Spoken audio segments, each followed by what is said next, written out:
berita yang sering saya dengar dan dapatkan bahwa pasien COVID-19 ini yang paling banyak adalah yang berusia di atas 45 tahun. Usia yang paling rentan terpapar COVID-19 lah. Respon saya ketika melihat pasien COVID positif di sekitar saya adalah menghindar. Dalam hal ini bukan menghindar untuk mengucilkan atau menghindar secara sosial ya. Dalam hal ini menghindar untuk melindungi diri dari virus yang dibawanya. Secara sosial saya tidak memandang dia itu menyeramkan dan harus dikucilkan. Pasien yang terpapar virus COVID-19 dan pasien ini perlu penanganan khusus dari medis. Kemudian harus benar-benar menjalani perawatan yang intensif. Beda banget nih. Baru kemarin libur. Kemarin habis ujian. Dan sekarang aku nggak liburan kemana-mana. Aduh, beda banget. Yaudah, aku mau buka YouTube aja deh. Polda Metro Jaya masih menemukan adanya kerumunan warga di kawasan. Kok rame-rame sih? Jalan Sabang, Jakarta Pusat. Emangnya boleh ya? Ya boleh aja lah, ngapain juga pakai masker. Nih ya, nggak bisa makan, nggak bisa minum. Terus tuh ya, karbon dioksidanya nanti bakalan numpuk tuh di dalam masker. Lagian ngapain juga lagi? Kita tuh jaga-jaga jarak. Kita itu kan makhluk sosial. Nih, menjaga silaturahmi. Kamu jangan kayak gitu dulu lah. Coba dibaca dulu di websitenya WHO.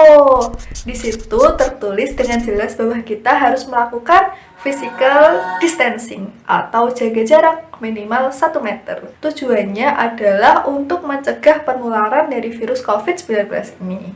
Terus tadi kamu bilang pakai masker bikin keracunan. Ya enggak lah, kan partikel oksigen dan partikel karbon dioksida ini sangat kecil ukurannya. Terus tadi kamu bilang makan minum jadi ribet. Mudah kali, maskernya kan tinggal dilepas, terus dalamnya dikasih tisu, terus kita tutup deh, kita taruh, terus kita makan, kita minum. Simpel kan? Jadi wong ki mbok yo sing solutif ngono lho.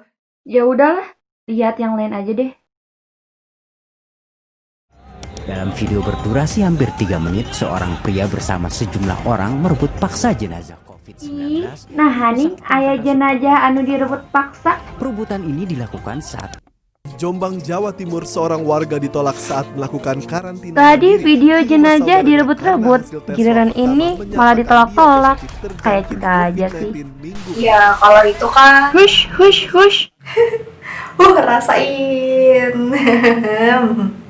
Seharusnya warga jangan sebegitunya ya. Pasien kan sedang isolasi mandiri. Ya walaupun bukan di rumahnya sendiri, karena ada anggota keluarganya yang rentan terkena virus. Nah, walaupun begitu, pasien ini kan tetap butuh dukungan. Tetap butuh lingkungan yang suportif, yang mendukung dia untuk sembuh.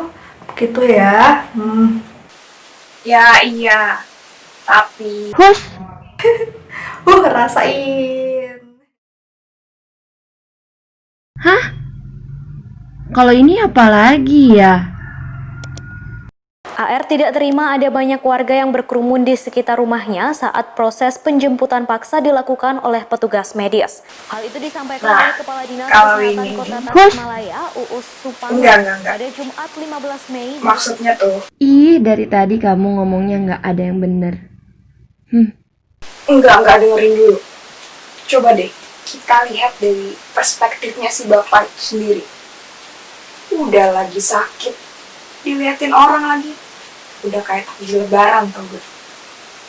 Tadi kan si malaikat itu sendiri tuh yang bilang kalau pasien itu kan butuh suportif dari lingkungan juga. Mau standar ganda. Loh, aku belum ngomong kok udah dibilang standar ganda sih? Hah?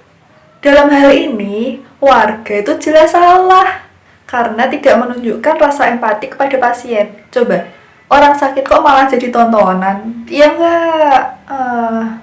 Untuk pasien juga seharusnya nggak boleh seperti itu karena bisa menularkan virus ke orang lain. Ingat, beri jarak 1 meter. Duh, apaan ini? Penasaran deh. Ini video terakhir aja deh, aku buka.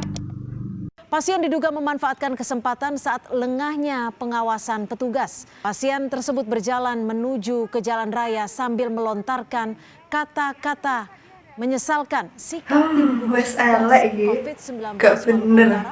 Elek, gak bener. Loh, apanya yang buruk? Kita ini lagi pandemi loh. Pandemi. Orang-orang di seluruh dunia ini sedang melakukan hal-hal yang fungsinya untuk melindungi diri sendiri dan juga orang-orang sekitar. Terus, apakah kabur dari rumah sakit bisa membantu? Apakah bermanfaat? Enggak kan? Oke, sekarang kita lihat dari sisi pasien yang harus diisolasi selama berhari-hari. Oke, nih, dia aja nih ya, dikit-dikit jajan, dikit-dikit jalan. Lagian mereka itu tuh butuh uang, butuh kerja. Emangnya pemerintah bisa jamin? Menteri BUMN aja mau kasih 600.000 rupiah per bulan selama 4 bulan ke orang-orang dengan gaji 5 juta aja masih wacana kan? Lagian siapa yang bisa jamin hidup mereka kalau bukan mereka sendiri? Iya, aku paham. Biasa aja dong. Tapi tetap aja, apapun itu, virus gak akan mau peduli kita lagi kesulitan atau enggak. Virus bakal tetap memperbanyak diri, gak peduli dia mah. Ya pasien mah juga gak peduli kali mereka itu besar atau enggak. Yang penting warga mereka kan masih bisa makan. Dengar ya, pemerintah pusat dan pemerintah provinsi itu sudah memberikan bantuan kepada rakyat. Kita sebagai rakyat itu harus tumbuh terus dong semangatnya.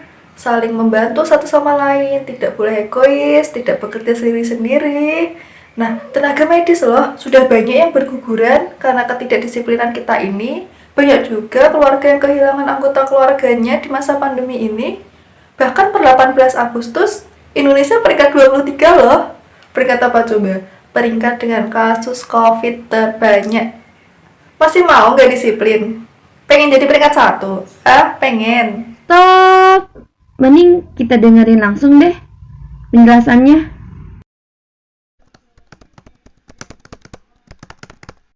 Jadi malah COVID-19 ini terkenal dengan pneumonia-nya, yaitu menginfeksi jaringan paru. Nah, hal inilah yang membedakan juga dengan virus lainnya gitu, yang mungkin hanya menyebabkan batuk pilek saja.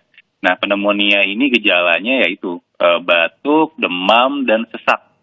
Nah, bila tidak diobati, yang terjadi adalah gagal nafas, sehingga kita membutuhkan alat bantu ventilator, dan bahkan bisa menyebabkan meninggal dunia. Good friend will not judge each other. Every dark night is always followed by a beautiful morning.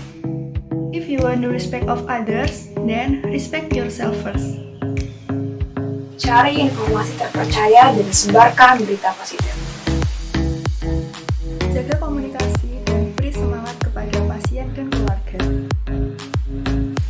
Berikan apresiasi kepada tenaga kesehatan. Stay safe, ikuti protokol kesehatan melawan stigma negatif mengenai corona.